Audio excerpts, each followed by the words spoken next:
Buenos días con todos. El día de hoy hablaremos sobre un ejercicio de operaciones sanitarias.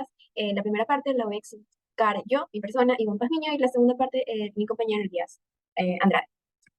Justamente se trata se desea introducir aire en el interior del laboratorio de operaciones sanitarias, específicamente en un equipo, donde nosotros queremos justamente iniciar que la temperatura inicial de este aire que justamente va a ingresar sea de 28 grados centígrados y su humedad relativa sea de 30.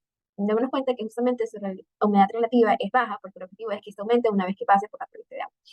Va a pasar por un enfriador, luego va a pasar por un condensador o enfriador, bueno, en el proceso de enfriamiento, para que finalmente pase por el calentador y su temperatura final sea de 15 grados centígrados con una humedad relativa del 60%.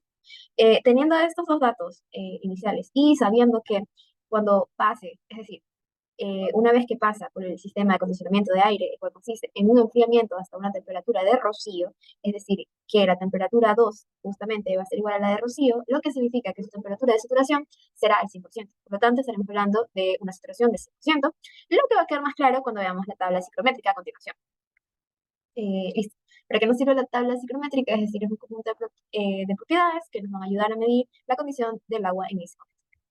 Tenemos de premisa la temperatura inicial del bulbo seco, en este caso en la tabla ciclométrica se lee bulbo seco de forma horizontal, perdón, vertical, de forma que 28 grados se encuentra en este punto y la humedad relativa se mide en estas curvas, en las curvas de acá. Justamente esta curva de aquí es la del 30% de humedad relativa. También tenemos de premisa, y entendemos, como dije antes, que en el punto de saturación, es decir, en el punto de rocío, va a existir va a existir la segunda fase, ¿no? O sea, el segundo cambio de temperatura respecto al sistema, donde está el condensador y enfriador.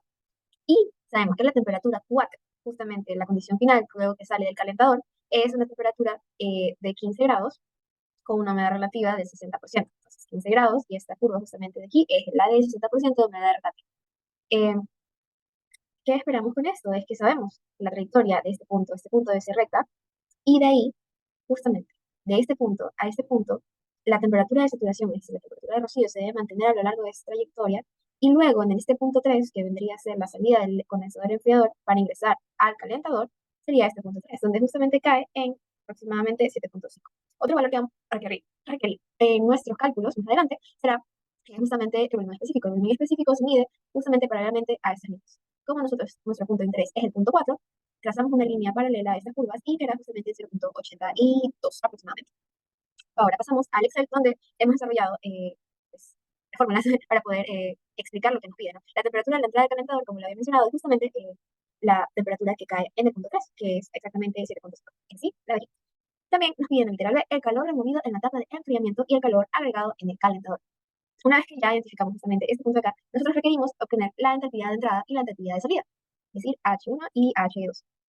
Una vez que ya entendemos que H3 y H4. ¿Por qué?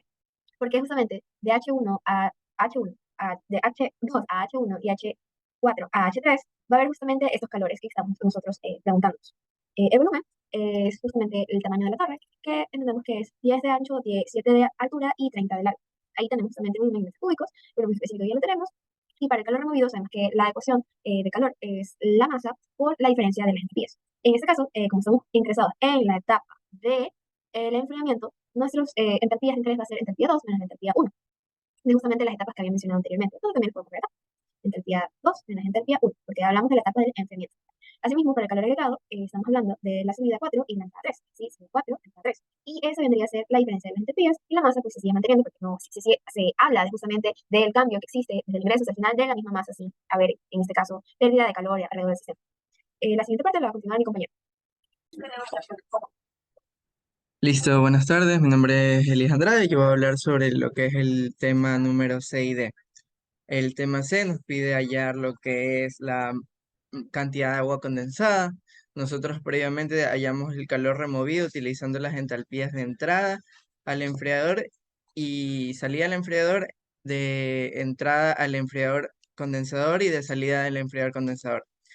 Y luego a partir de la masa de aire en kilogramos y lo que tenemos de humedades a partir de la etapa 1 y la etapa 1 2 y de la etapa 3 4, la diferencia de esas humedades multiplicada por la masa de aire seco, vamos a hallar los kilogramos de agua. Digo que estos son valores de humedad absoluta, que son en kilogramos de agua sobre kilogramos de aire seco. La diferencia de estos, multiplicada por la masa de aire seco, tendremos la cantidad de agua condensada.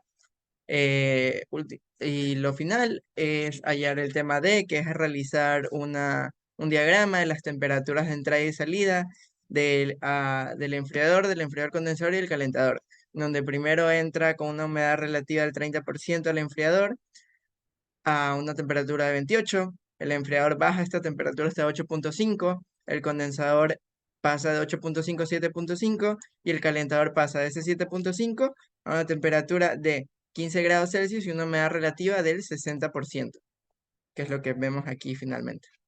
Muchas gracias.